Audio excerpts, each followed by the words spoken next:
So I actually made this video like last week, but as I was in the process of editing it, the game hits us with this. He had reposted this quote from Isaac Hayes III, which said, "The Kendrick and Drake beef killed commercial rap music. It turned hip-hop into an engagement art form, not a chart-performing one. Everyone showed up, debated, replayed, picked sides, ran the numbers up. Meanwhile, the Billboard Hot 100 kept moving. The beef fed the masses and killed the charts. So I see why labels are cutting back. Black folks would rather tear down artists from both sides when collaboration is what drives expansion."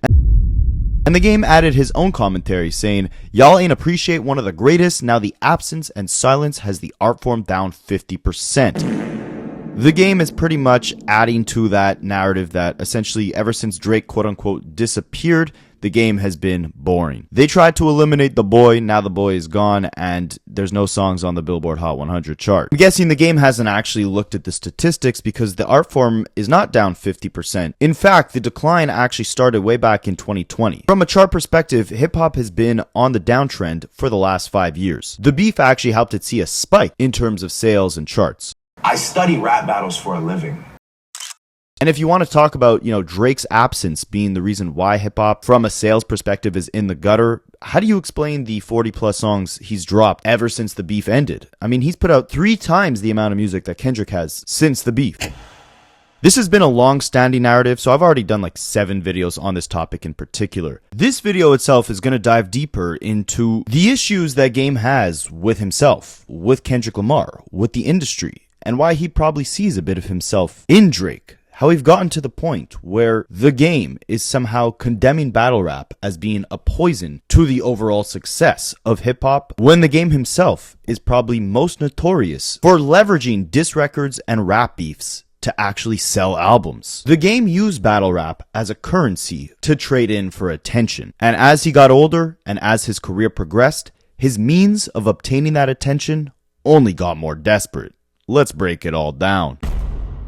Lawbreeze and Gentlegrams, JC Yan, who made a ton of crazy songs, has raced beyond a marathon of manic, misaligned firings at the highest in rap. He should look if they're hiring in the Department of Refinement a cap, cause whether it's shots sent to Kendrick, Eminem, Jay-Z, and the rest of the best of them to stretch a pen across ink, the game's a dope rapper, but every time he blinks, he sends another stupid shot and sinks. But I wanna know what you think, so sit back, relax, and kick back for the vibe, but first give a quick smack to the like and subscribe. I study rapaholics for a living. Now, Lawbreeze and Gentlegrams, it's crazy times that we're living in, where one of the best rappers in the mainstream in the last 20 years, I'd say at this point, released 2 mixtapes this year. Yeah, not 1, but 2. But yet, the world has spent more time discussing his sleazy pickup lines on Instagram than they have on the 30-plus songs that the game has released in the past 2 months. Los Angeles King, show me a rooftop, I shouted. And the nigga y'all thought was king ain't gonna do nothing about it. Los Angeles King, there it is. The one you thought was king, he ain't gonna do nothing about it. There's only one king currently of LA at this moment in time. And if Game wants to sidestep it and say it's not really a Kendrick diss, it's one of those sneaky ones where you give yourself enough wiggle room if you want to switch lanes depending on how you read the room, depending on how things are going. But we all know.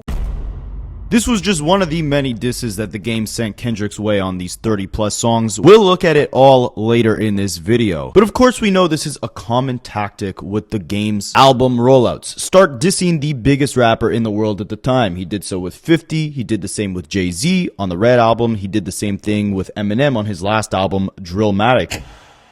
Too much 50 Cent, not enough West Coast rap. 50 Cent.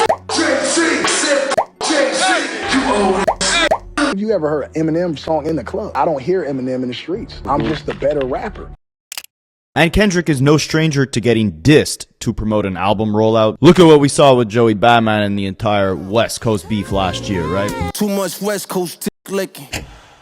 However, the game constantly going at Kendrick on his latest project seems personal, and it's rooted in a lot of neglect that the game has felt over the span of his legendary 20-year career. Yes, we're really approaching the days where the game has been in the game for 20 years. So if you didn't feel old yet, now you do. But yeah, beyond the shots that the game has sent Kendrick's way, the most riveting thing that everybody is discussing is this.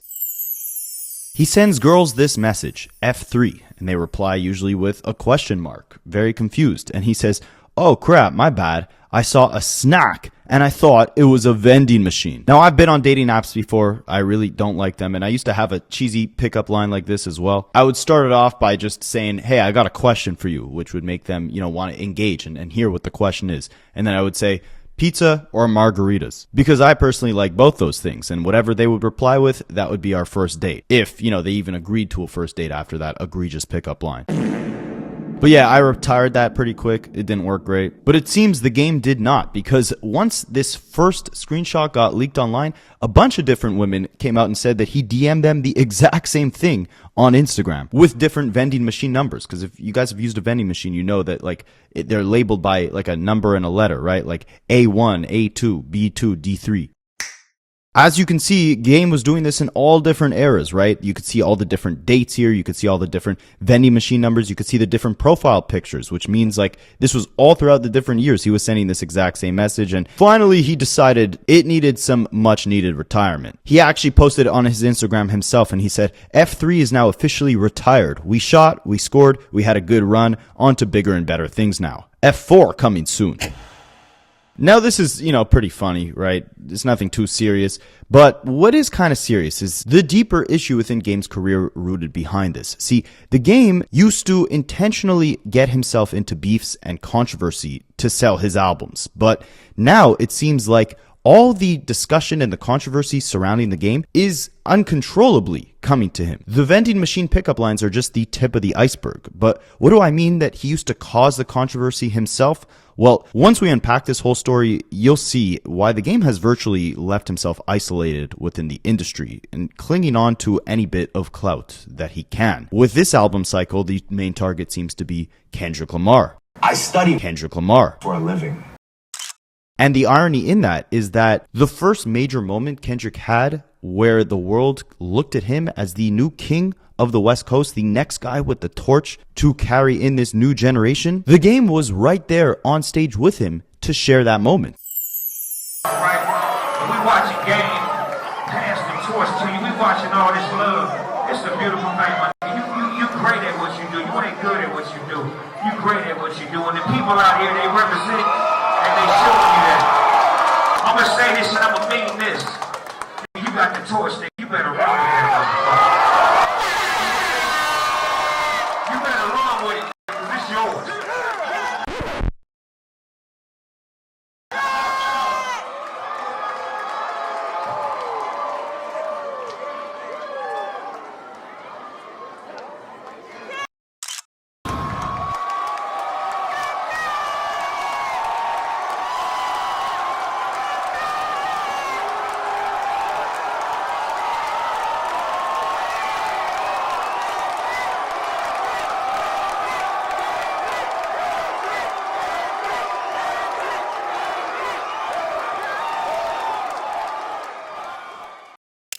Now you might think, all right, the Game is embracing Kendrick Lamar here, but this was before Kendrick Lamar became the Kendrick Lamar we know today.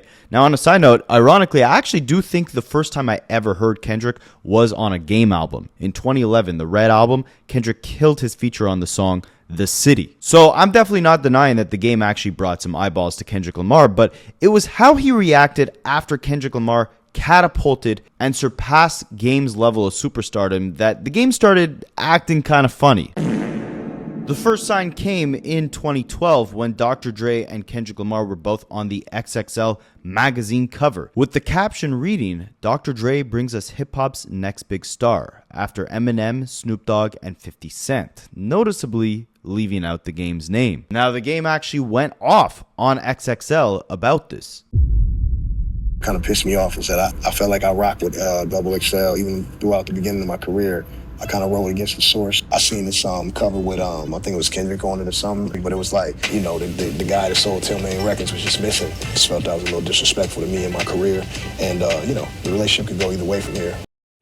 So as you can see, right, these little subtle signs of jealousy came early on in Kendrick's career, since the Game was probably looking at this like, crap, if I maybe didn't run my mouth so much, I would be in this position that Kendrick is now in, where I'm Dr. Dre's protege. That's of course everything the game ever wanted. I mean, once he got dropped from Aftermath and G-Unit, he was pushed onto the sister label, the smaller label over at Interscope called Geffen, and he still named his second album The Doctor's Advocate because he wanted to show the world that even though 50 Cent wasn't riding with him, Dr. Dre still was, and he was speaking on Dr. Dre's behalf, all for, in the end, the album to feature no Dr. Dre production, even though the game said it would. Dre created that and gave me everything that I now have, I feel like, in a sense. So to me, Dre is a hip-hop god and saved my life. So, you know, that's where paying homage to the doctor goes in the title. Now, the second half of that would be, you know, the act of advocating. And if you look up advocate in the dictionary, it's going to tell you to speak on behalf of something, someone, or someplace. And you know what I'm saying? So on this album, I'm advocating for the doctor. Ultimately, Dr. Dre ended up writing for 50. Because he probably realized ultimately that all the issues between Game and 50 started from Game's lack of loyalty and his capping. And speaking of those issues, it's crazy to me that still in 2025, the Game is on stages saying F 50 Cent, yes, in the big 2025, and can't accept the fact that the biggest hits off the documentary were written by 50 Cent. So now he gets online capping, implying that he was around when they recorded What Up Gangsta, one of 50's most iconic songs, and the Game claims he played a massive part in the actual creation of that track. He wasn't even around for it. They say all kind of stuff about, like, he said he wrote What Up Gangsta? What Up Gangsta, yeah. Yeah, I'm like, come on, bro. He wasn't even around when we did that. Like, that was before you even came into the picture. He didn't even... Coming to after that. Yeah, we didn't even know who he was to after. There's a point where desperation, where you say anything. But anyways, let's keep this on Dr. Dre. Forget about 50 Cent. If you guys want a full breakdown of all the issues between the Game and 50, drop a comment. But realize that it kind of almost stemmed from the Game's unprovoked beef with Jay-Z. So the irony is that after literally decades of trying to get Jay-Z's attention, to get Jay to start rapping back at him, Jay-Z sent the ultimate diss over to the Game when he picked Dr. Dre to orchestrate that Super Bowl performance. Everyone who was on that stage, it's very reminiscent to XXL listing off all the superstars under Dre's umbrella and noticeably missing out the Game, because the Game was also missing from that Super Bowl stage. And while Game could have left it alone, and he kind of did at first, he was like, you know, I'm just happy that this Super Bowl was able to go down. He eventually admitted that that was cap and that he was pissed off he was not selected to be there. He would say that he wanted to go on and diss 50 Cent because of this, but 50 Cent doesn't rap. So he had to go at Dr. Dre and Eminem. As far as Dr. Dre, he didn't say anything crazy disrespectful, but he did more capping in Game fashion by saying that Kanye West did more for the Game in 2 weeks than Dr. Dre did in his entire career.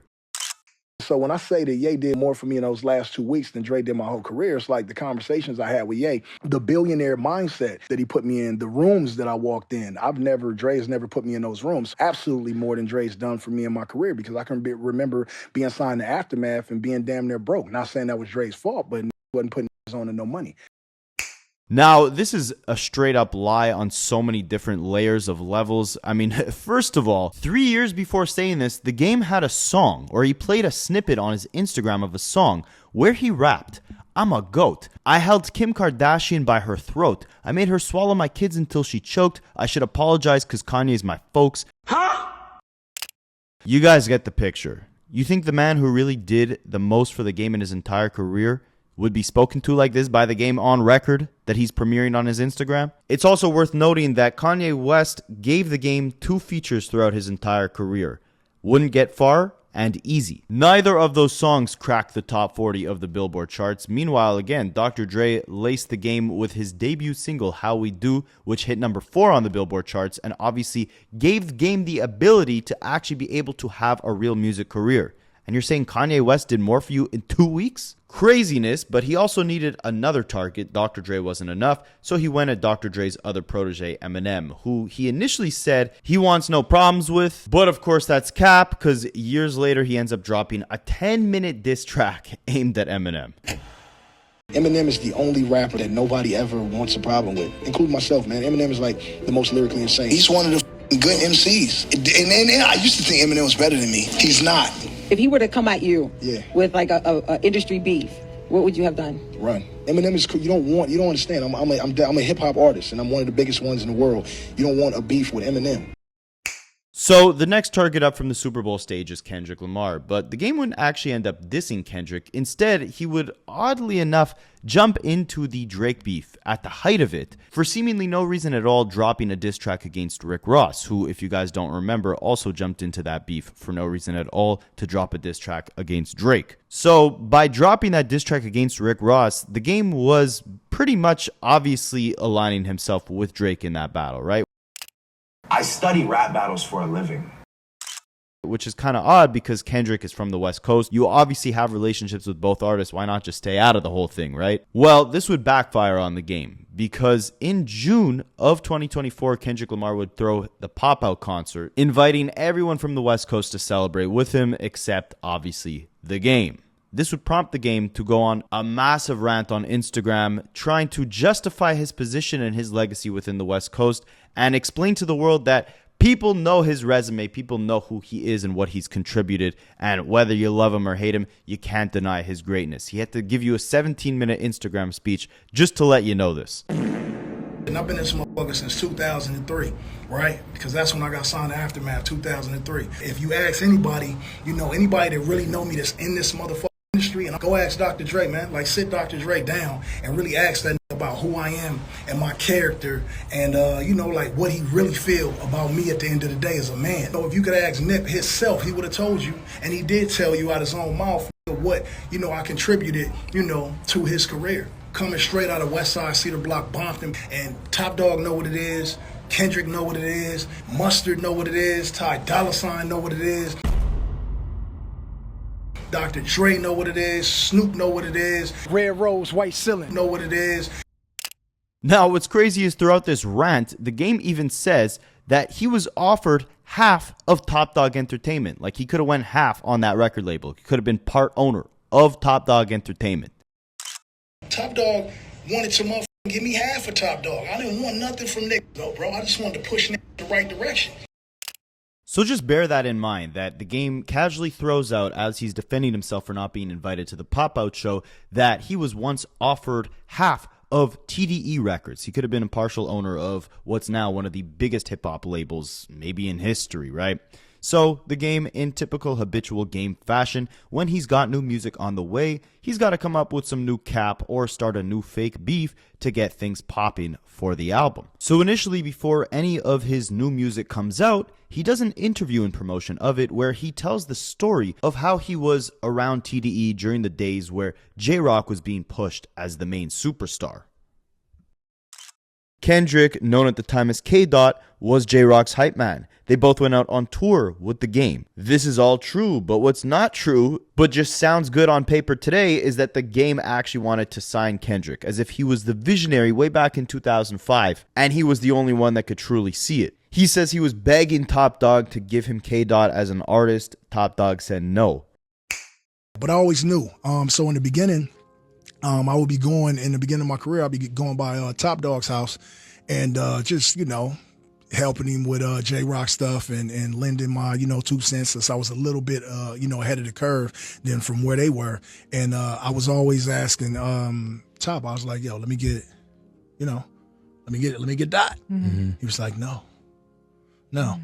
And so he knew what he was. I knew what he was. So when you say let me get Dot, are you talking about let me get him as an artist or as a feature? Let me get him as an artist, because I already knew. Yeah. I knew what he was gonna be. Now, how do we know this is cap? Well, take it from Game himself, who had said in an interview like 15 years ago that before Kendrick Lamar formed into Kendrick Lamar and he was still K-Dot, the game still had his doubts about who Kendrick was as an artist. Doesn't exactly sound like someone you'd want to sign.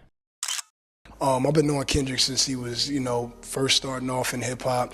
I took him around the world with me, man, on my tour, and let him, him and J-Rock was doing their thing with Top Dog opening up, and it's really dope to see, hard work pay off.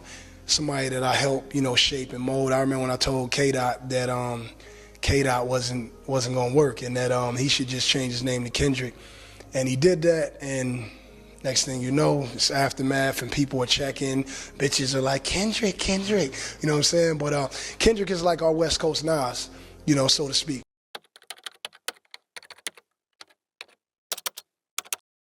Why the name switch? I just felt like, artist that I wanted to be was somebody that, you know, that people can actually feel and relate to. You dig what I'm saying? With the story about me growing up in the whole city, I feel like, you know, the best artists in the world is people that, you know, actually gravitate toward their story and actually can say, you know, that's me.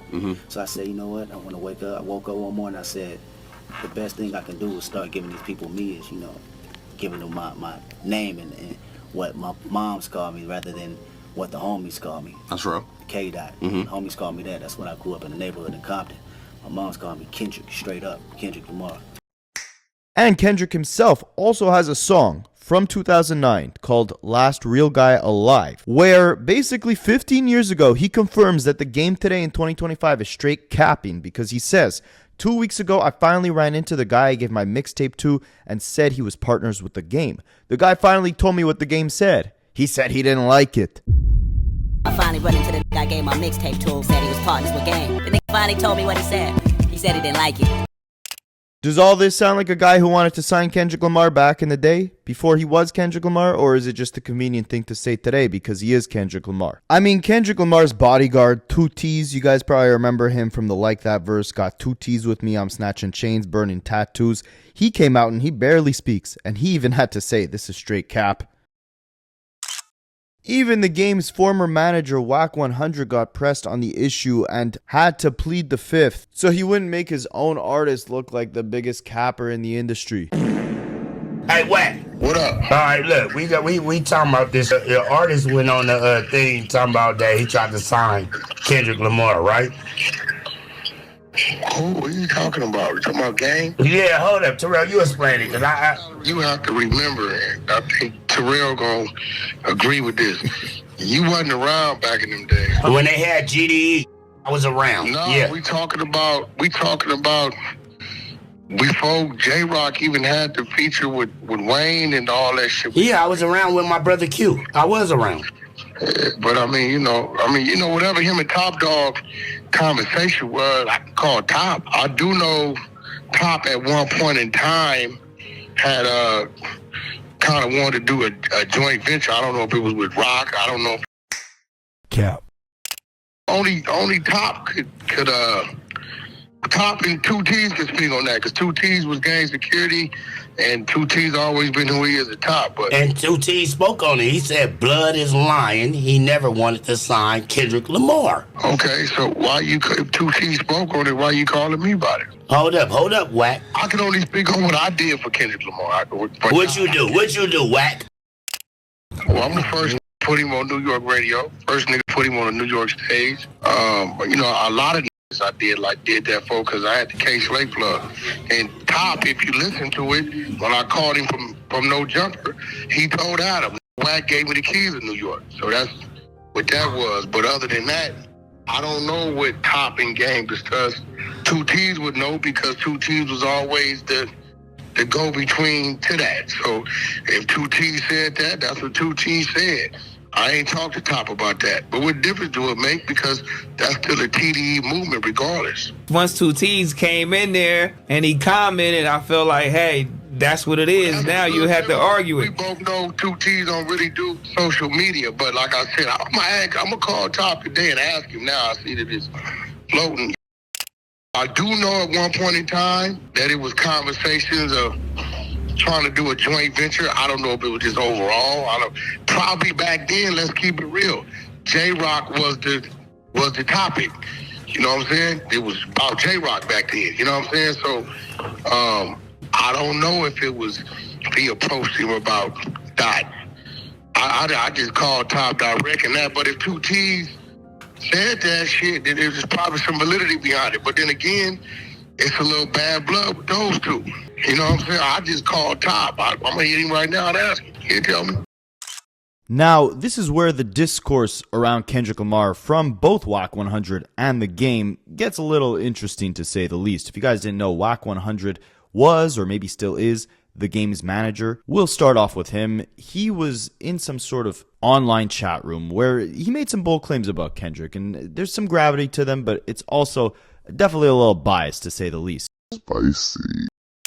So he's talking about the game versus Kendrick. Obviously, they came up in different eras. He's saying that Kendrick may have not been able to survive everything the game did, right? Even the stuff we looked at, right? The beef with 50 Cent, the blackballing that he maybe received, even though it was probably a lot of it self-inflicted, all the beefs he was a part of, even though those were also probably self-inflicted. Wack says that Kendrick probably couldn't survive all that and still make a successful career, and at the same time, the game was on top of the world, making the world take West Coast rap more seriously when Kendrick was just on the Sprinter van touring, opening up for Drake at his Club Paradise show. So you could see there's like a little bit of subliminal, downplaying of what Kendrick did versus what Game did here.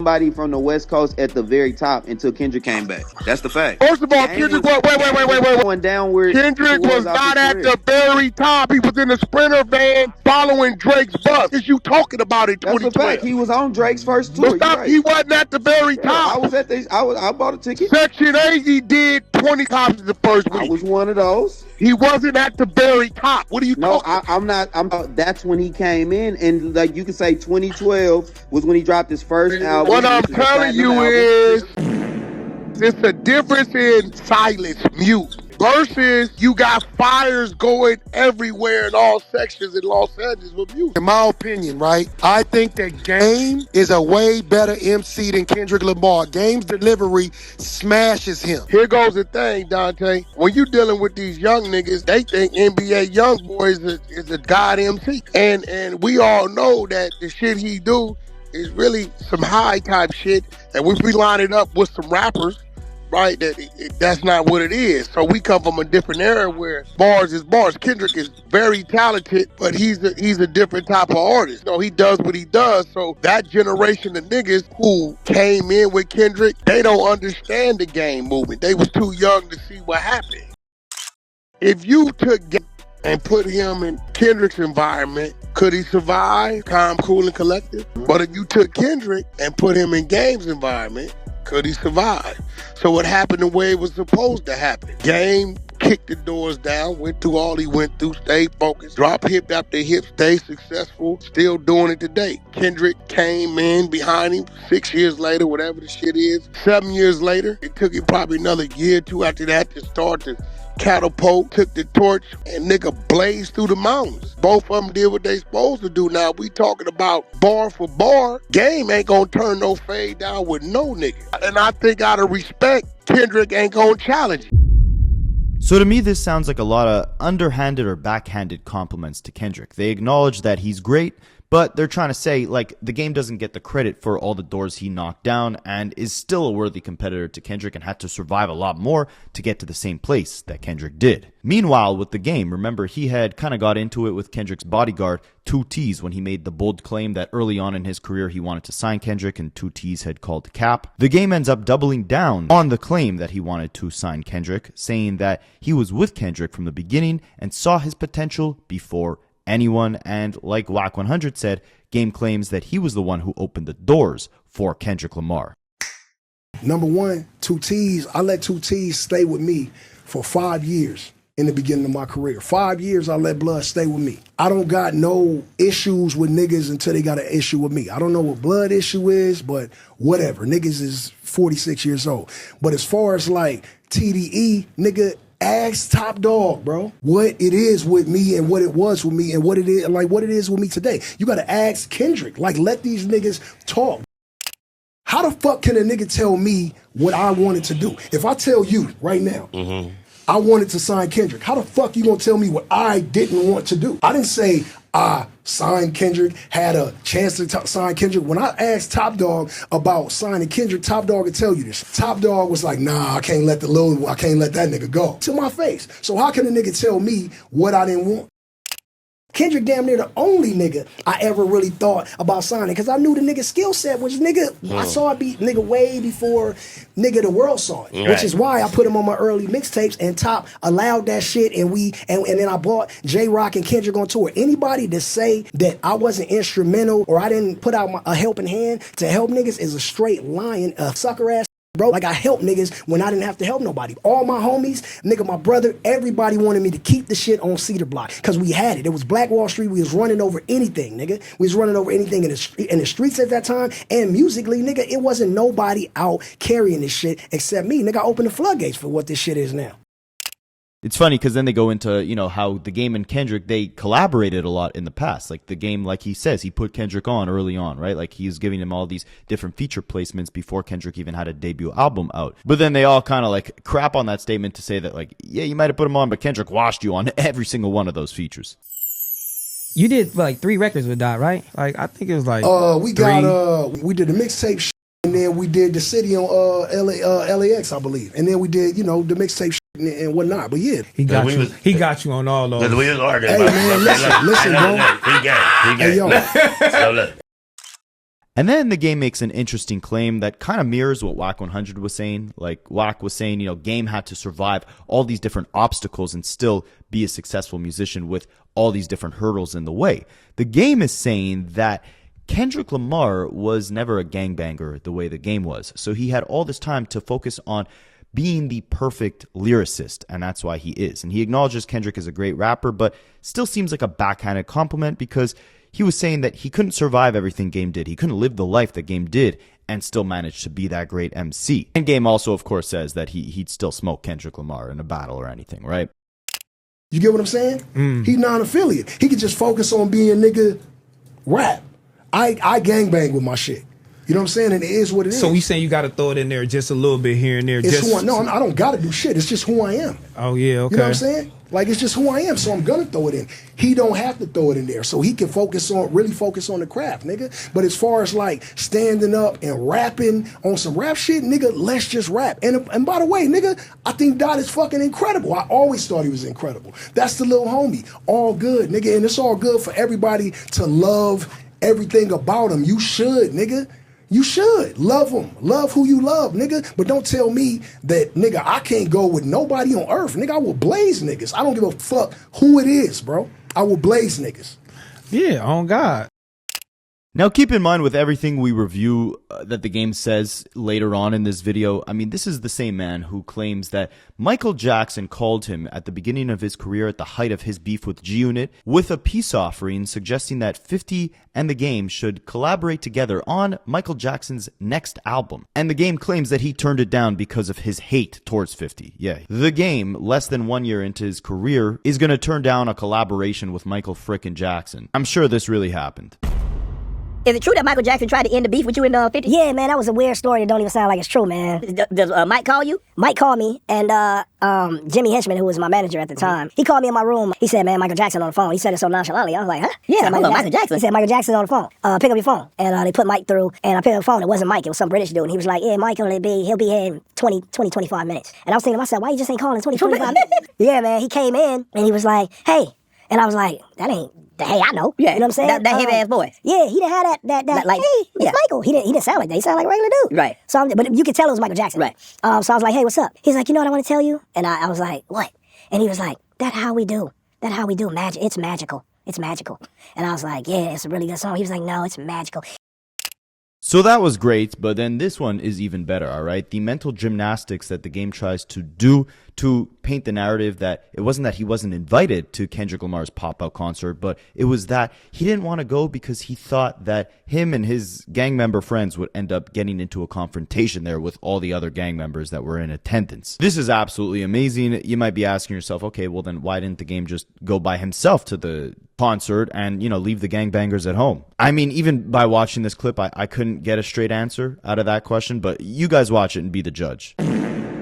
Here it is with the pop-out, bro. Yeah. I set it out on purpose. It's too much gang politics with me when I come somewhere. It was niggas at the pop-out that I don't fuck with. So why go to the pop-out, bring homies to the pop-out, right? Get into a confrontation at the pop-out when a nigga is having a great moment, bro. No. We finna back up from that. The pop-out is unity. It's stop the beef. It's all that. It's sitting on stage and we moving forward. You say that, but all it take is one nigga to get out of pocket with one nigga, and that's what comes with me. Well, why you didn't go by yourself then? What you mean come by myself? Nigga, I'm not doing that, bro. Cap. The thing that you saying right now is like, don't let nothing happen to me. Nigga, I ain't gonna let nothing happen to me, number one. And number two, just so everybody see it, so it's said. If you gonna clip anything, clip this. If something happened to me, whoever did it is getting smoked. Because my shit is already in position. The niggas that love me, that is with me, that's my nigga, know for sure. If something happens to Chuck, you dying.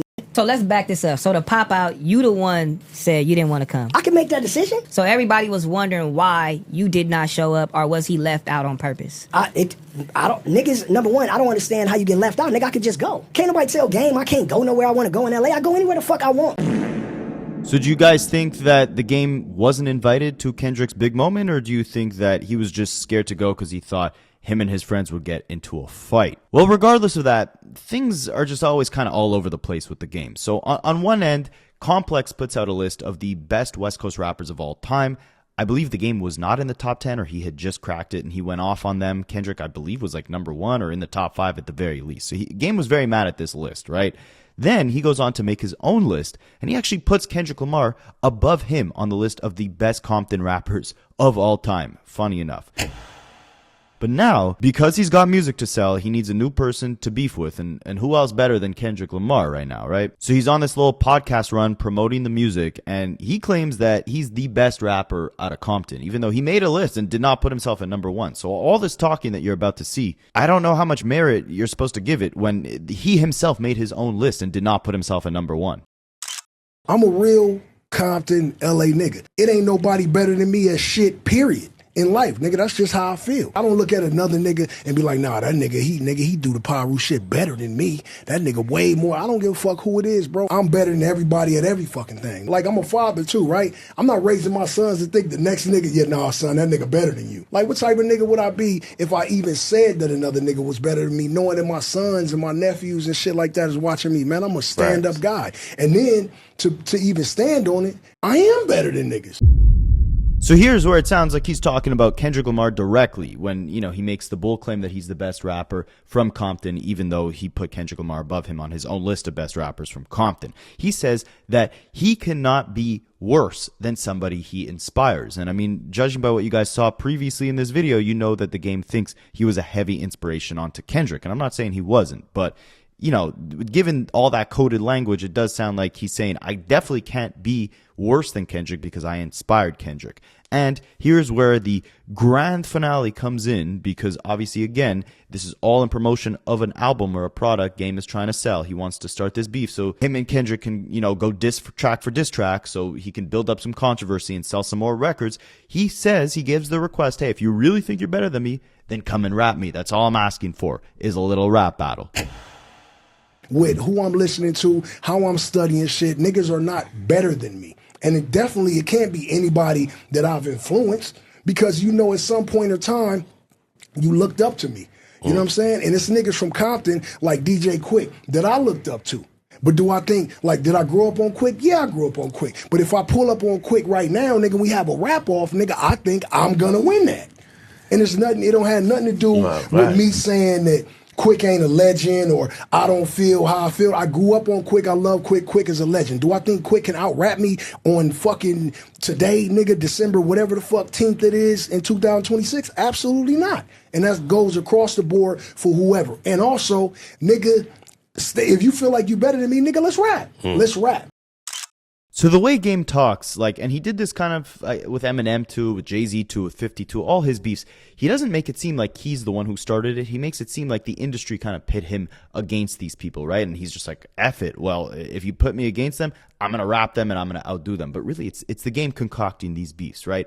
And maybe all of this really stems from the fact that the Game picked a side in this battle, right? When it came down to Drake and Kendrick, the Game was leaning towards being Drake adjacent. He fired shots at Rick Ross. He didn't go to the pop out. We didn't see him show any real public support for Kendrick, right? And he doesn't have to, but he was very vocal about, riding for Drake. And you could see, even back in 2022, he decided to FaceTime Drake during his Drink Champs interview.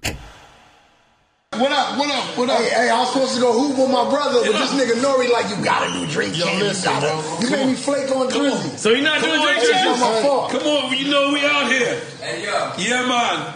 Yo, tell him in the DM. I don't know why I gave you a fake Canada accent. Hey, look, how would a Jersey nigga Yeah, man. Y'all saying man, you're supposed to put up. Forty's my friend. Nah, he from Jersey, but he made his chops on the West Coast. I just said he's the only one like that. Charles Walkwad. We might want to hold this because it's Curry and Chris. We got fucking Dre and Carti 2 minutes ago. Now we got fucking Dre.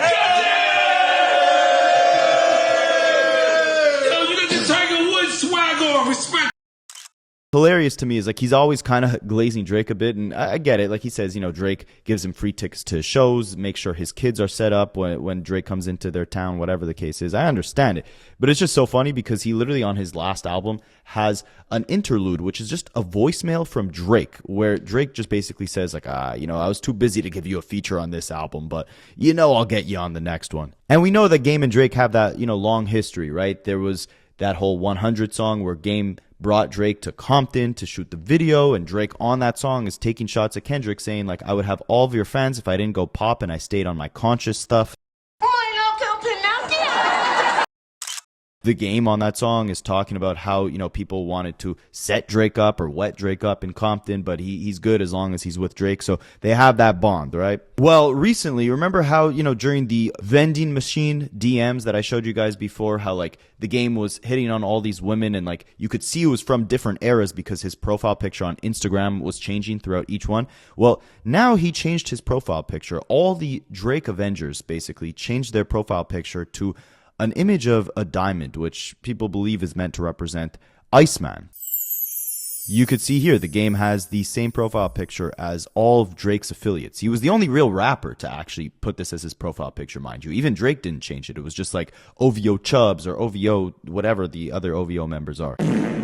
I bring this up to say the Game's allegiance is obviously to Drake. I mean, even he decided to, on his Instagram, do like written reviews, album reviews of different projects that came out this year. He did The Fall Off by J. Cole. He did Baby Keem's project. He ended up giving Baby Keem's project a 5 out of 10. And obviously Baby Keem is Kendrick's cousin, right? And the last thing he said in his review, I forget if it was for J. Cole or Baby Keem, he's like, this was good, but I'll see you guys when Iceman drops. Kind of implying like, you know, that's when the Game will really get shaken up. No pun intended, since we're talking about the Game. And he gave it a 5 on 10, even though he was praising a lot of the songs off that Baby Keem album. Again, just a lot of underhanded or backhanded remarks here to try and downplay what's going on between Kendrick and his team. And I think the most clarity he gives us is on the next podcast he does, where he basically admits that any, you know, little friction that he might have between Top Dawg or between Kendrick is due to his loyalty and his friendship to Drake. He says Drake always takes good care of him, so he had to sit back like a fan when those two were going at it during their beef. Even though he didn't sit back like a fan, he took Drake's side and dissed Rick Ross, which again is cool. But at this point, to rewrite history is just kind of foolish, right? You obviously took Drake's side then, and you're taking Drake's side now because you're still going out dissing Kendrick on your mixtapes. That's why when Fat Joe initially asks him here, like, why are people pitting you and Kendrick against each other? Is it because you want a rap battle? The Game doesn't really acknowledge, like, yeah, I've been like calling him out his name because I want to go and diss him. Instead, he tiptoes around it by saying, you know, you have to think you're the best. Kobe thought he was the best even against Michael Jordan. And, you know, the only reason why me and Kendrick might not get along now is because of Drake. When in reality, again, it's like you've been the one on your 2 separate mixtapes dissing the man, trying to get him out for a rap battle, which again is all good, but to rewrite history is just crazy when we're seeing this all unfold in the public light. What was the shit you trying to say about Kendrick Lamar? You're the only rapper from Compton, from this, that. This is you the new flex. If you watch Kobe Bryant talk about Michael Jordan, and I'm just giving you an analogy. I've seen it. Kobe is never gonna say that Michael Jordan is better than me. He's gonna say that he's better than me, but in the Kobe way. But no man with children and a woman at home is gonna say another man is better than you at shit. I got the utmost love for Kendrick.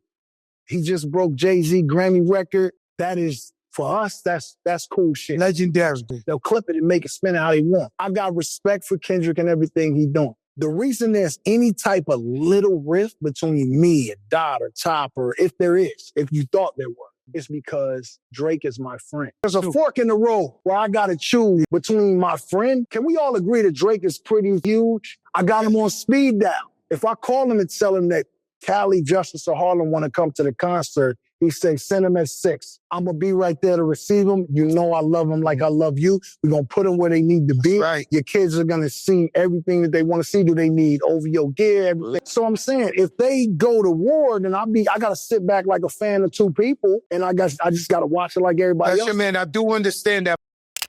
Now, this is kind of on a side note, but I mean, I hope the Game is happy picking his side because this is how crazy these Drake fans get, all right? I'm not even going to put the name of this Twitter account, but just look at how insane this fan theory is here.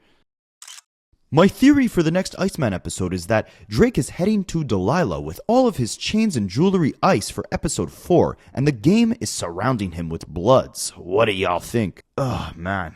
I just picture this being like a really malnourished, scrawny kid somewhere in like Eastern Europe, kicking his feet against his bed, typing this with a massive smile on his face, like swinging his head back and forth, giggling like a schoolgirl as he fantasizes about Drake standing with the game and a bunch of bloods in an LA nightclub. Like, what is this, bro? Spicy.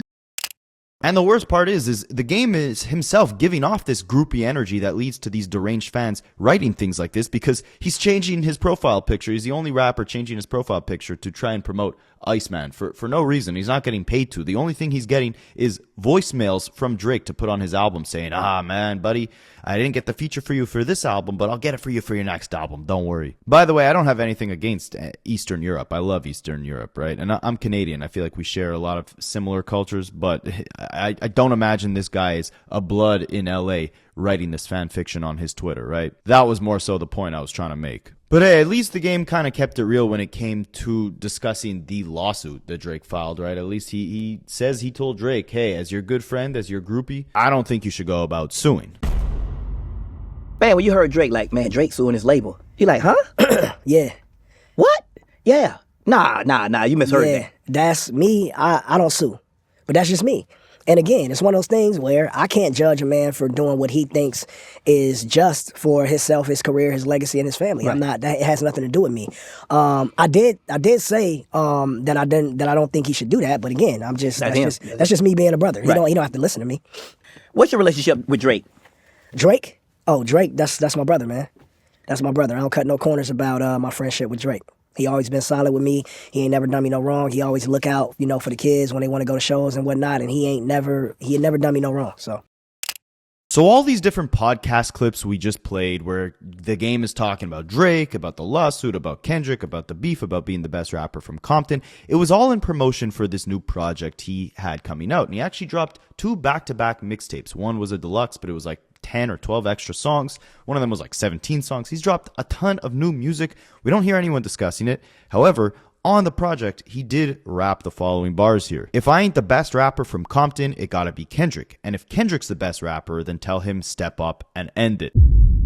So to everyone asking the game, hey, why are people pitting you and Kendrick against each other? It's the game trying to sell more records by egging Kendrick on and begging him basically to jump in the booth and try to battle him, right? And listen, I'd love to see that. It would be very interesting to see. However, it just doesn't make sense in this context, right? The game is, like he even said, right? A whole generation older than Kendrick, completely different time periods in their careers, in their lives. Like, what is this rap battle going to entail? What would this do for either party except for help Game sell more albums?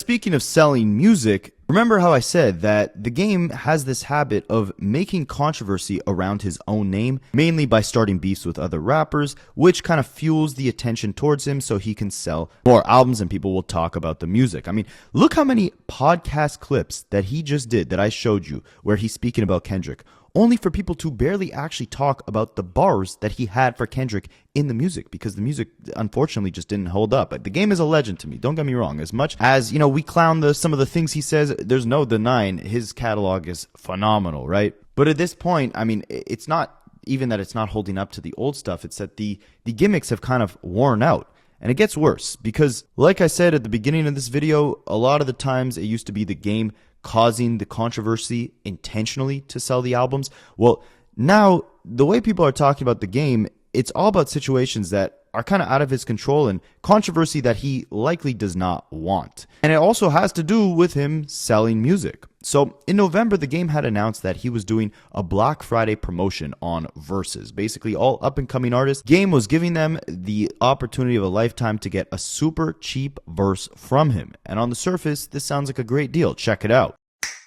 All independent artists from around the world, I don't care where you from, DM the GOAT, get you a motherfucking murdered out verse, nigga. Alright? ASAP. Not playing. Fuck with all them motherfucking weird ass blogs saying all these hate niggas with my name in their mouth saying every day. If you pay for a verse, that bitch getting murdered, you gonna get it back ASAP. And niggas be mad. Niggas don't want to see y'all independent artists. They don't want to see y'all come up. That's why niggas don't never reach down and grab niggas, up and coming artists and independent artists, and do shit for them. Niggas want y'all to stay in the mud. You know what I'm saying? I was there. I've been an underground artist. I sold my motherfucking mixtape. I sold my demo. I slept in my car. I did everything I had to do to get on. So me, I'm looking out for independent artists, and I ain't gonna never stop that shit. These other niggas, they don't want to reach down and pull y'all out the mud. They want y'all to stay down there, my nigga. Niggas selfish, but me, I got you. Hit me. Now, sadly, you guys, all things that seem too good to be true likely are, and this is a complete scam, most likely, allegedly. Why? Well, we're going to look at a couple examples, and you guys will tell me what you think if it's a scam or not. I mean, first of all, before we look at those examples, remember the fact that Game giving you a verse this late in his career, yeah, it could give you a look, but without the marketing that he would do behind it, which could maybe help the song take off to a level where you actually get some real recognition, where you could start selling out your own shows, you'd be better off putting those couple hundred or couple $1,000s that you pay him for a verse into marketing your own career and your own music on social media and building your own fan base that'll actually be loyal to you. So that's already, like, foundationally, it doesn't really make sense to start paying an artist like The Game, who's a legend but very late in his career and can't really, he doesn't have that stimulus package where if he gives you a feature, you know, you're on a whole other level right now, especially when he's giving all these features out to everyone left and right? It kind of dilutes or devalues the actual significance of getting a verse from Game. But let's dive deeper than just that, right? Because you might be saying, okay, but you're still paying for a service that you're receiving, right? Like, you're paying The Game and he's going to give you a verse, so how could it be a scam? Well, tell me what you guys think after we take a look at some of this stuff here.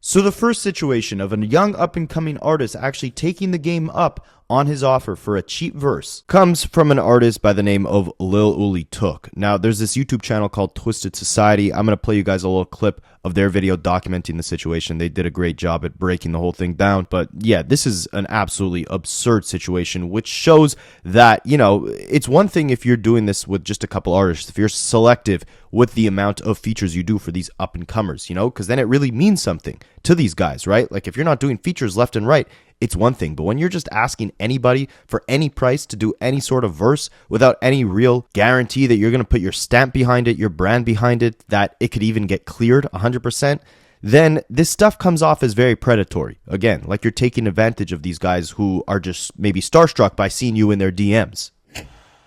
The Game scamming, and he ended up scamming another artist that I've actually previously worked with before, known as Lil Uzi Took. He has a bit of a buzz going on right now, and it seems like The Game also noticed that because he immediately hops in the DM saying, "Where you from? I see you working." He says, "Broward County. Thanks, I appreciate the love. I fuck with your music too." For a couple days, that's all there really is. A nice little interaction between two artists, an OG in The Game reaching out to a young buck and telling him that he appreciates the work that he's putting in. But 6 days later, Lil Uzi Took decides to take a shot and immediately asks The Game if he wants to do a song. Yo, what's up, Game? I've been grinding. I got my connections to succeed. I bring good work ethic to the table. I'm very strategic with all my releases and marketing game plans. I know my career will elevate regardless. Currently, I'm not very profitable, but my career has been rising steadily, and with your help, I know I can be better. I like to set up a meeting if there's anything you can do to get me to the next level. And honestly, I feel like he's selling himself pretty well here. Usually, I wouldn't recommend reaching out to bigger artists and asking them something like this, but since The Game ended up reaching out to him first, I feel like there is a chance he might answer. And The Game actually ends up responding, saying, "You already know I'm always looking for artists to help promote and find real talent, you know? So if you're down, let's do something." He said, "Let me know when and where, and I'm here. That's my number." He then goes on to send him an open verse as well as a small snippet so The Game can listen to what the song sounds like and see if he really wants to jump on it. He responds to that by saying, "What's your budget, G?" And he says, "I got 4K right now, let me know." 4K, I mean, I definitely think that is worth it for a Game verse, but that's definitely a lot of money. The Game then responds by saying, "I got you with a feature for 4K, real low, let me know, got you, G, usually more, but fuck it, I got you if you're ready today." And low-key, that's a bit of a red flag right there. I feel like when artists say, "Oh, I usually charge more, but for you, I'm gonna do less," it means they're not really getting that many features bought on the daily. I feel like this is a tactic that a lot of artists use to basically make the other artists feel pressured into buying the feature. They're like, "Yo, you know what? Usually I charge 10K, but today I'm feeling really friendly, so for you, only 4K, but you absolutely have to buy it today." Because if they give you a couple days to decide, you might talk yourself out of it, but by doing it this way, it basically becomes a once-in-a-lifetime opportunity. "Oh my god, I love The Game, I grew up listening to him, and this is my one chance to get on a song for him for a reasonable price. If I pass up on this today, then I'll never get the chance to make a song with him ever again." He then responds by saying, "Wow, thanks. Can we shoot the music video? I'll book a flight today. What's your preferred payment method? Let's get the feature out the way first, G. One step at a time. Zelle or Cash App on the payment. Let's do Zelle." So immediately Uli's trying to get that music video, which I think is a very good idea because after all, getting a simple verse from The Game definitely won't do too much for you, but if you get the whole music video with him, that definitely could open some doors. But as you can see, The Game is a little bit apprehensive and is immediately wanting that money. He goes on to send a Zelle, says send screenshot when you're done and your number. Can we do PayPal? I don't use PayPal, G. That's great, I'll do Zelle. And that's immediately another red flag because after all, if you use PayPal, you might be able to get your money back. But with Zelle, I don't think you can. He says, alright, G, send screenshot of payment. Bet, I'll send tonight. I thought you was ready, G. I'm ready. The cash is in the safe. I'm making moves right now. As soon as I'm at the crib, I'll deposit it and send it. Definitely by today. I bet. And then the game starts to get a little bit impatient and he ends up responding a couple hours later saying, what's good, G? I got you in 2 hours, no cap. My bad. I've been hella busy. For supposedly rich and very popular rapper, he definitely seems to be pretty antsy about getting that $4,000. I'm not really saying anything here, but it's definitely a little bit sus. And then 2 hours later, the game starts to get upset by saying, let's go. Yes, sir. On the way to deposit the cash right now. Yo, what's your cash app? Zelle has a maximum limit I can spend. He then sends his cash app and says screenshot the payment when you're done for records along with your phone. He then goes on to send a couple more opens as well as sending the screenshot proving that he sent $4,000 to the game for that feature. Oh my god, that's a lot of money. The game then responds by saying what's your cash app name? He says payment sent and beat and verse, links are above. He then goes on to send his name. He responds by saying send song with open verse MP3 form to my Gmail, put your IG name and subject and 8 bars. What's your number? He then shows his number and the game says send this to me. Feature, IG name, email, number. The game then goes on to say send this here, G. He says my engineer is adding the beat to the verse right now. Alright, G. He sends all this information. Let me know when you send the email, G. The engineer said he'll need another 30 minutes. He on the way to the stew right now. Okay, let me know. 30 minutes later, the song is complete. He sends it to the game. The game says locked in G, and everything seems good. And Uli Took even ends up tagging the game on his story, but doesn't get a response. And then after that, an entire 20 days go by. On August 1st, he says, yo, not to rush you, just wanted an update on the feature. When you think it's going to be ready, 5 days after that, let me know. And well, you know the story by now. He goes ghost, no response. He ended up seeing that story post, but after that, he never sees any more of the messages, and he never gets him his money back. He never gets him the song, and he took over $4,000 from Uli Took. Now, could this have been a misunderstanding? Possibly. I'm not saying it is. I'm not saying that it's not.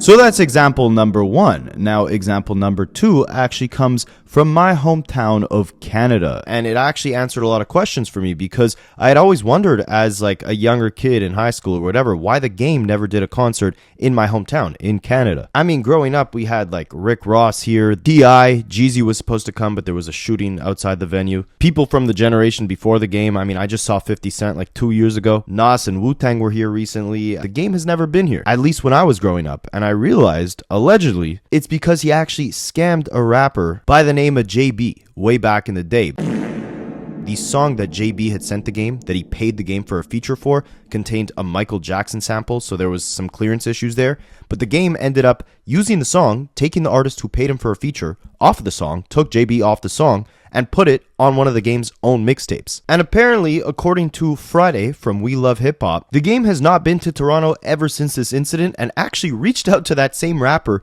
recently because now he's looking again to do features with up-and-coming Canadian artists and asked the guy again for a feature. And when the guy, JB, texted the game back like, oh, why don't I just book a Canada tour for you instead? Implying, you know, the game might have some issues coming to Canada. You could tell it was like some AI or someone managing and running games DMs because the game just immediately goes back to start talking about features, doesn't even acknowledge the guy's message. So someone is running the game's Instagram to try and milk as many features as they could possibly get.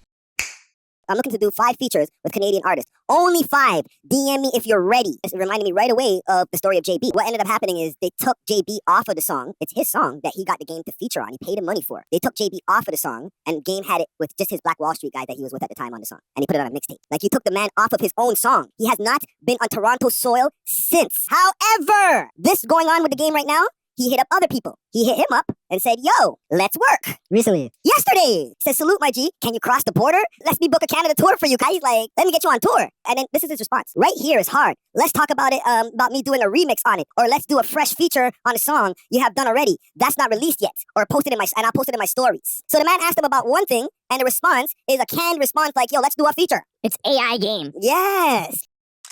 You even got another situation where the game was not scamming over a verse, but instead for an appearance on a live stream. And again, I'll emphasize, he allegedly scamming. He wasn't confirmed scamming, but this is the recount of a creator who, I mean, this is his story. I'll let him tell it. Do you imagine being one of the biggest rappers in the game and scamming somebody on the come up like me for $750? Back in December, I called the rapper The Game. I said, would you be on a birthday stream with me? He said, I'd love to. I'll bring Neon. He's Muslim. I hate when they use religion. I said, cool. I'll get the venue and everything. He said, cool. Fast forward, he don't show up, whatever. Couple weeks later, he hits me up. I usually charge $5,000 for a feature. I'm gonna put pictures right here. He said, I usually charge $5,000 for a feature, but for you, I'll do $750. I'm not looking to make music, but I said, you know what? I'm gonna take the opportunity. Let's go ahead and do it. I sent him $750. Fast forward a month, I hit him up. Yo, where are my bars? He says, it's ready. Send me 1,000. I said, what do you mean? We agreed on $750. Here's the screenshots. I had sent you the money. He goes, my features are usually $30,000. That's when I said, yo, give me my money back. Give me my money back. I don't need your feature. Oh, now you being disrespectful. And I already know what he's doing. You here scamming people like me for $750? Man, that's pathetic. And people might say, why don't you let it go? Nah, listen, I'm a man with morals, integrity, and self-respect. And nobody steals from me. Nobody. I don't care how big their following is. I don't care what they do. Pay me back. Have some morals and self-respect. And last but not least, another happy customer of the game's little venture that he has going on here. Here's another satisfied customer, another up-and-coming artist who allegedly tried to pay the game for a verse, and I'll let him tell his side of things on how that went. So here's how the rapper The Game scammed me into sending him $4,000 for a verse. So I made a beat for him to rap over, and he was going to record a verse and then send it back to me for $4,000. I thought it was legit because I previously paid him to post one of my new songs on his story, which he did, so I thought it was legit. So it started back in March of 2022. I sent him $500 a month for 8 months until October of 2022. So after I sent him the $4,000, it took him 3 months to get back to me, and that's only because I mentioned I had to get a lawyer to get my money back, or get the verse. But he claims that he's been busy, you know, management got backed up or whatever, and I get it, he's a famous rapper. So I resent him all the payments and everything, and I still haven't heard anything back. And it's been 10 months. So what do you guys think? Do you think this is a scam, or do you think he's gonna actually give me my verse?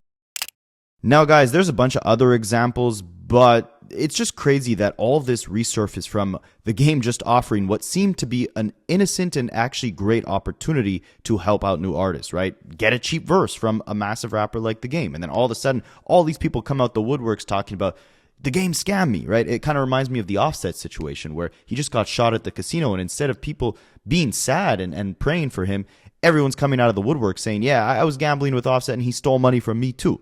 Now, you might be wondering why someone who worked with Kanye, Dr. Dre, Kendrick Lamar needs to offer such cheap collaborations this late in his career. Like why he could possibly be that desperate for money, right? That he's resorted to being like a man approaching 50 and allegedly scamming up-and-coming artists. Well, the craziest controversy of all that we have yet to look at in this video, the biggest elephant in the room, is that the game might be homeless. I'm not even capping. This never gets addressed, this story, but I've broken it down a couple of times on the channel, and I'm going to take a trip down memory lane with you guys and review it one more time again. So I'll let old Rapaholics take it away, because this is by far the craziest story involving the game and possibly any rapper in history. In August of 2015, a brand new show premiered on VH1 titled She's Got Game. The show was a game dating show centered around the game, where his friends in the industry brought forth contestants who would fight for the game's love. It was kind of like The Bachelor meets Love and Hip Hop.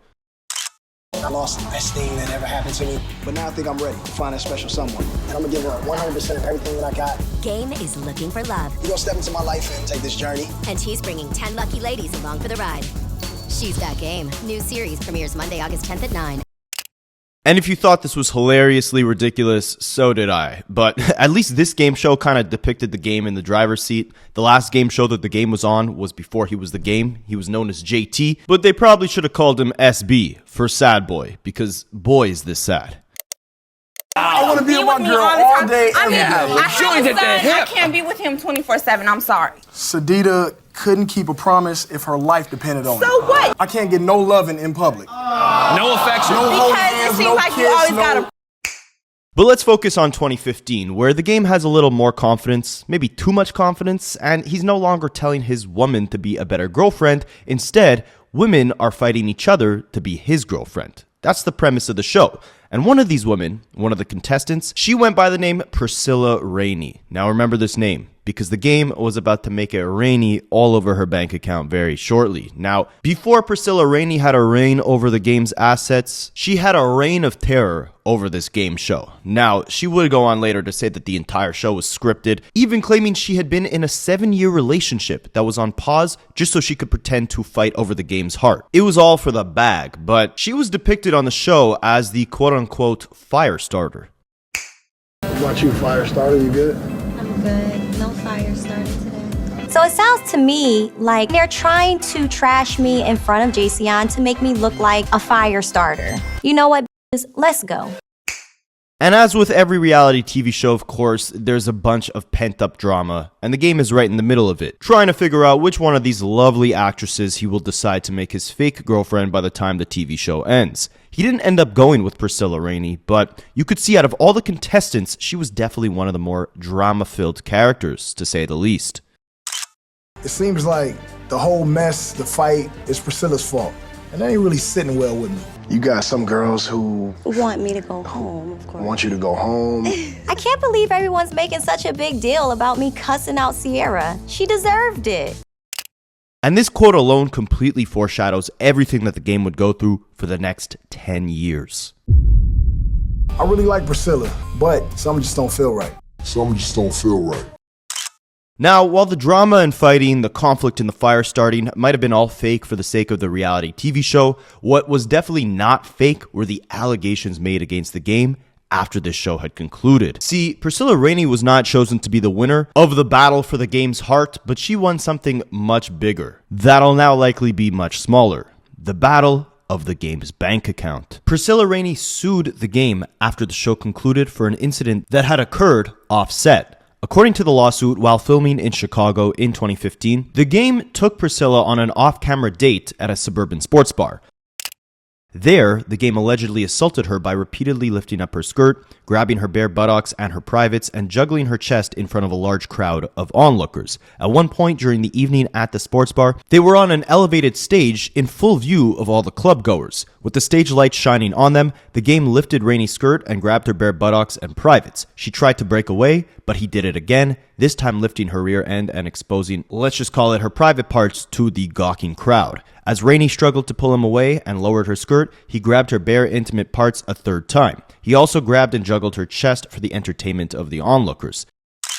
3 days later, Rainey confronted the game about the assault. The two were on the show's tour bus with the other cast members and a film crew who caught the entire exchange on camera. The video begins with another contestant announcing that Priscilla Rainey had a secret date with the game, which would be considered cheating for the game show, and that the contestant returned to the hotel visibly upset. The game then reminded her that he had instructed her not to mention the private date to anybody, and quote-unquote, don't mention it means don't mention it. From there, a heated argument ensued. Priscilla repeatedly tried to tell him that she had a problem with what happened that night and was bothered by it, and the game angrily commanded her, what you can do is be a woman and shut up, like you can shut up right now. She did not shut up. Instead, she described the assault in graphic detail, and after a heated exchange, the game ordered her, get off this bus before you get your butt strangled, and then threatened to choke her up. In August of 2015, before the show's debut, Priscilla sued the game for battery in federal court in Chicago. But it gets worse, and it was really all the game's fault. He repeatedly evaded court-ordered service and otherwise tried to obstruct and delay the litigation. 5 process servers across 3 states made multiple attempts to serve him with the complaint and summons, and 1 process server alone made 41 unsuccessful attempts to serve the game at his California home. The district judge authorized alternative service. The judge set a settlement conference for June 16, 2016, and ordered both Priscilla and the game to appear in person. On June 2, 2016, the game requested to reschedule the settlement conference, claiming that he had concern for his safety based on Chicago's firearm violence problem. Keep in mind, the court appearance was meant to take place in Chicago, and at the time, the game felt unsafe to travel to Chicago, or at least that's what he told the judge, because again, this is around the time when he's beefing with Lil Durk. Red rose, white silk. Red rose. Because the game kept dodging court, never responded to the lawsuit, and instead denied all allegations, which we'll touch on shortly, Priscilla Rainey, who was demanding $10 million in damages within the lawsuit, wasn't exactly granted the full 10. But the judge did rule against the game by default because he never even responded to the thing to begin with. Instead, he got on Instagram and concocted a very long-winded, hate-fueled rant against Priscilla. And if he'd spent half this amount of time conjuring up his case in court, he might not be potentially homeless and scamming underground artists today. But check out what he had to say in a now-deleted Instagram post. Let's get one thing very clear. That thirsty Gatorade mascot of a TRANS vestite will never see $10 million or anything close to a penny of my money. People think they read a headline in bold print and that it's true. She won a judgment of $10 million. That means that a judge, because I'm overseas, has given this chick a chance to maybe be able to afford a lifetime supply of lace front hair glue if my lawyers don't respond to this suit by the 26th of this month, which they will do tomorrow morning. So as soon as I'm home, me and my lawyers will eat this case like a box of Minion Twinkies on sale at Walmart. VH1 has a separate lawsuit filed against them by this thought bot that they also will win because, number one, this girl's a liar. She has a history of theft, fraud, prostitution, arrests, and a lot of other TRANNY panty activities in her past that make this false claim irrelevant. Don't be fooled by these accusations or the dollar amount in the headlines, because I put that on my favorite auntie's poodle. This broad ain't getting $1. Every girl on that show will tell you I never touched this chick or ever desired to be anywhere near her. She got kicked off the show, and as a result, she filed this lame lawsuit, which was probably her intentions before the show even started. She was begging for my attention the entire time we shot the show and was given the ultimate Major League Baseball curveball. So that upset her and made her little wee-wee hard. So she did what all chicks do when life gives her no other options. They sue you. This really is a crying shame. See you in court, Mr. Priscilla Rainey. And I say Mr. because your mustache is probably a bit longer than it was when we taped the show, because it's about to be spring, and that's when mine is usually at its healthiest. Minion Twinkies for a living. Now, it's pretty funny to me that the game goes on to call her Mr. and transvestite, saying she has a mustache, but again, you gotta remember, this is the same woman who was on his dating show, who he moved forward in the rounds and genuinely considered wifing up, at least for the sake of the show. Now, while the game is out here defending his innocence, Priscilla Rainey is doing the press conference rounds as well, appearing on Power 105 to claim the entire show, the game show, was fabricated, fake. And of all the places she could have gone, ironically, she went to thisis50.com for a sit-down interview. And she detailed, what really went on with this entire situation through her eyes. Let's clear that up now. I'm not screaming rape. He did not rape me. But what he did do is touch 3 times and told me shut the up before I eliminate you, and then pulled my up in front of a crowd of people in Chicago at a club with the lights on and people taking pictures. To the point that 3 cameramen walked off set and quit because they got daughters and wives at home, and they said he's a piece of... Now, these are some horrible allegations, and the craziest part is that the game did not take them seriously in the slightest. Again, he evaded court, evaded the lawsuit, treating it basically like it was frivolous or unquestionable that he would ever be found guilty. But after all that ducking and dodging, by November 14th, 2016, the case went to trial, and a jury began hearing both parties' testimonies, finally ruling in Priscilla's favor. In response, the game attempted to sue Viacom, the TV network that hosted his TV show, stating that the show's producers casted Priscilla Rainey despite a doctor's recommendation to exclude her from the program. The doctor reportedly cited Priscilla's past arrest, including for those for aggravated battery, as a reason for her not being mentally stable enough to be a participant of the show. And for those reasons, the game thought he was entitled to $20 million from Viacom, which included the payment he had been ordered to make against Priscilla, as well as an additional $13 million in damages. So essentially, the judge of this case had forced the game to pay Priscilla $7.1 million, primarily because he neglected the case to begin with.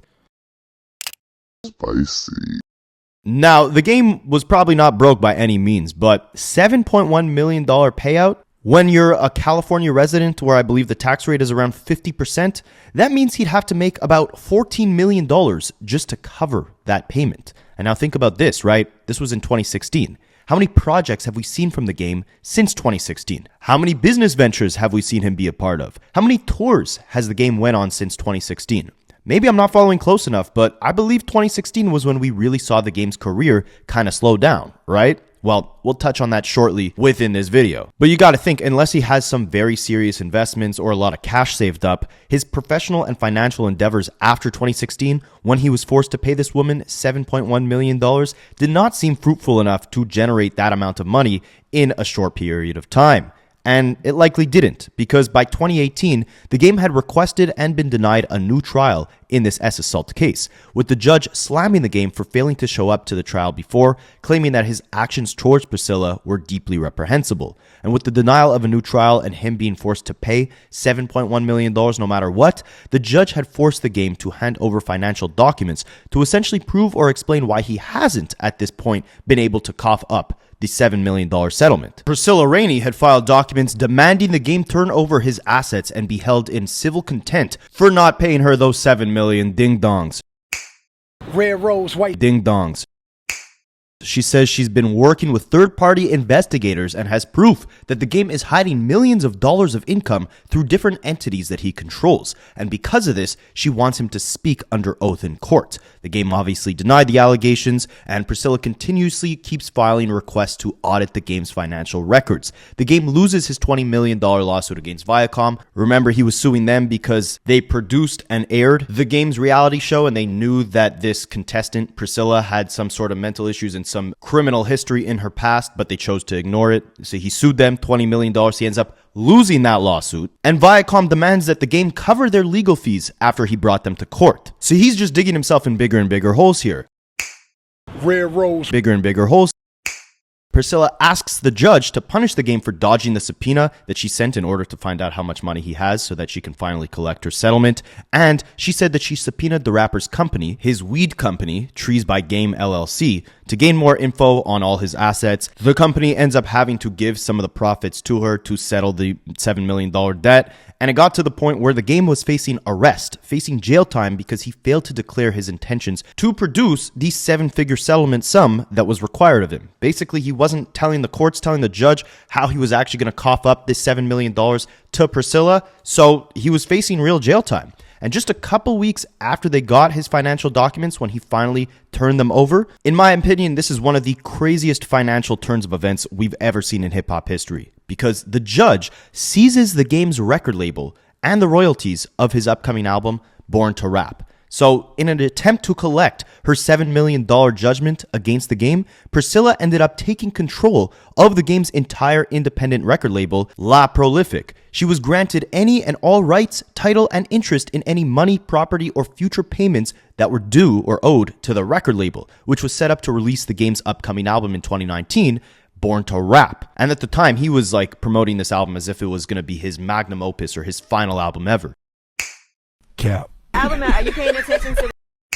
Now looking back 6 years later, we can see why he was trying to build up so much hype for that project. Priscilla had now become the owner of the album. She collected all the royalties that project generated, and even any salary that the game might have been paying himself through his record label, La Prolific. Absolutely insane. So basically, she's telling the judge, hey, I think the game is hiding money and I can't get him to cough up his financial records. Gets to the point where the game almost gets arrested for failing to comply with all this stuff. He finally does, hand over his financial statements. And the judge is like, okay, since he's pretending like he's broke, potentially he's hiding his money, whatever the case is, he's got this independent record label and this weed company. So from now on, because the game owes this woman $7 million, she basically is entitled to all the profits that come in to his record label. So when he releases albums and those albums generate a profit, that's going right into her pocket.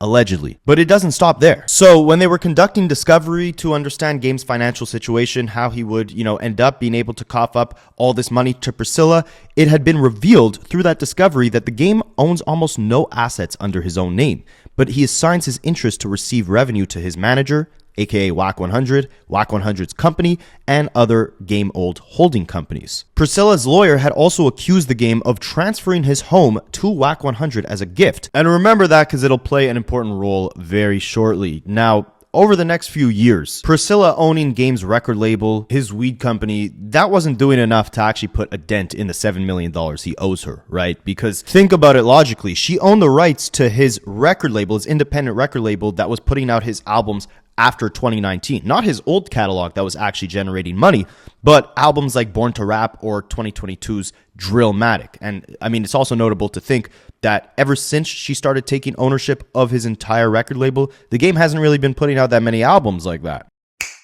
Red Rose, white.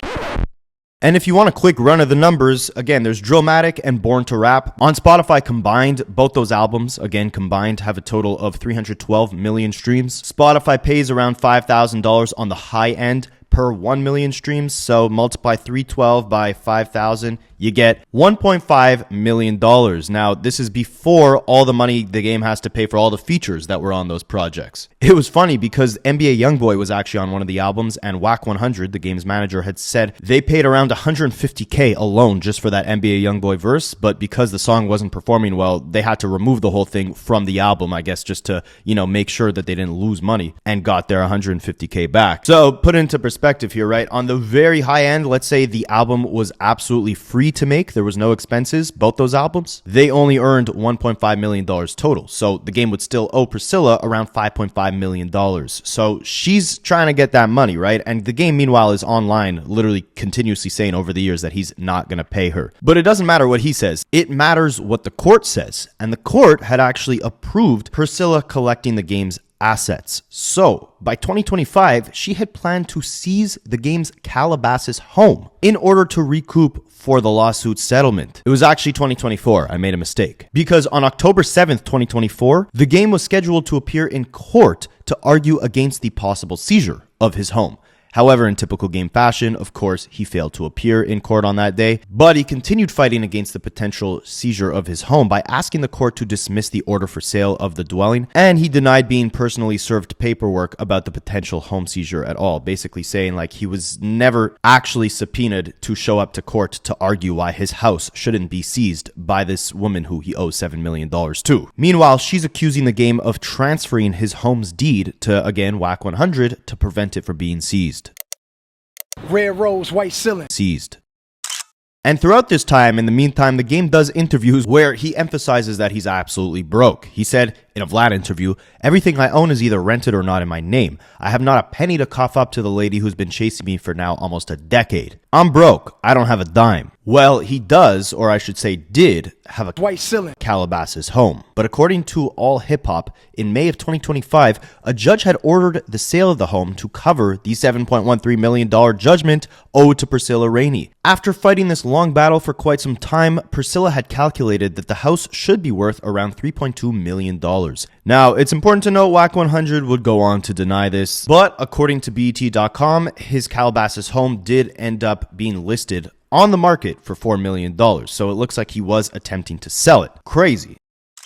Now, all in all, you guys, the game is an amazing rapper. I'll say it with every video I make about him. I grew up on his music. I love his music. The documentary is a classic to me. Documentary 2, Jesus Piece, the Red Album, Doctor's Advocate. Like, his catalog is phenomenal, no doubt. And he's still a top-tier rapper. I just wish that he would cut the controversy, cut the name drops, cut the constant need to be in the spotlight yapping all the time, cut the, always trying to rewrite history, and just get to the music. He's been teasing Documentary 3 forever. Like, let's see it here. 20 years in the game. Documentary 1 came out 20 plus years ago. The beefing the biggest rappers on the planet, from Eminem to Kendrick to allegedly scamming the smallest rappers on the planet, is obviously not working for you to make enough money from the music to be able to pay off this woman that sued you for $7 million, right? So why don't you instead try a new route of just focusing on what you're great at, which is being a great rapper? And I'm sure if Kendrick actually did end up engaging in a battle with the game, that's exactly what he would tell him. But let me know what you guys think, and I'll catch you in the next one. I study rap Aholics for a living.